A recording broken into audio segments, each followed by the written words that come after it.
ஒரு பக்கம் மெகா சீரியலாக கதையை கொண்டு போனோம் அப்படின்னா சீரியலை விட 10 மடங்கு அதிகமாக இருக்கணும்.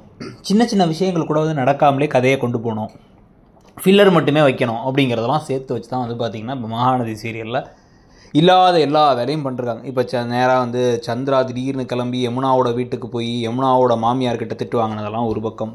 இன்னொரு பக்கம் இந்த கதாநாயகன் அப்படிங்கிற காம்படிஷனில் கலந்துக்கும் போது அங்கே என்னென்ன நடக்குது அப்படிங்கிறதுலாம் ஒரு பக்கம். இதெல்லாமே இதுக்கு எல்லாத்துக்கும் நடுவில் இன்னொரு பக்கம் விஜய் காவேரியுடைய வாழ்க்கையில் நடக்கக்கூடிய பிரச்சனைகள், 3 சகோதரிகளோட வாழ்க்கையில் இருக்க பிரச்சனையும் பேரலாக கொண்டு போயிட்டுருக்காங்க. ஒரு பக்கம் சகோதரிகளின் கதைங்கிறதுனால இது கரெக்ட் அப்படின்னு வச்சாலும் கூட, இன்னொரு பக்கம் விஜய் காவேரியோட கதைக்கு நிறைய ஃபேன்ஸ் இருக்கிறதுனாலையும் அதே சமயத்தில் இந்த கதையில் டக்குன்னு ஒரு விஷயத்தை காமிச்சிடக்கூடாதுங்கிறதுக்காகவும் சும்மா தேவையில்லாமல் இழுத்துட்டே இருக்காங்கிறது மட்டும் நல்ல தெளிவாகவே தெரியுது நமக்கு.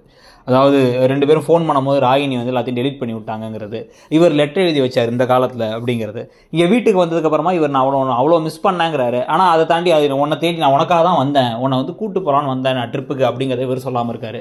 அவங்க உடனே திடீர்னு ஏதோ வெண்ணிலா கூட்டத்தினால ஒரு மாறிட்டாருங்கிறனால மூஞ்சி தூக்கிட்டு போய் உள்ளே போய் படுத்துப்பேன், எனக்கு நீங்கள் காலே பண்ணல, நேரில் இருந்தால் கூட பார்க்கல அப்படிங்கிறாங்க. இவரும் நேரில் இருந்து நேரில் இருக்காங்க, இப்போ ப்ளூ கலர் சாரியில் பழிச்சிட்டு இருக்காங்க, ஆனால் பார்க்காம இந்த பக்கமாக திரும்பி போயிட்டாருன்னு லாஜிக்கலாக கதையாக போயிட்டு இருக்கு. இந்த கதை இப்படியே தொடர்ந்துச்சு அப்படின்னா காவேரி விஜய்க்கு வெண்ணிலா தான் வேணும், விஜயும் வெண்ணிலாவும் ஒன்றா இருக்கட்டும், எங்கே இருந்தாலும் வாழ்க அப்படின்னு நான் கிளம்பி கொடைக்கானலுக்கு போய் திருப்பி எங்களோட மகாநதி இல்லத்துக்கே போயிடுறேன்னு போகிறதுக்கான வாய்ப்புகள் இருக்குது. அதுக்கப்புறம் என்ன நடக்குதுங்கிறத பார்க்கலாம். நீங்கள் கதை எப்படி போகுதுன்னு நினைக்கிறீங்கிறத சொல்லுங்கள். தேங்க்யூ.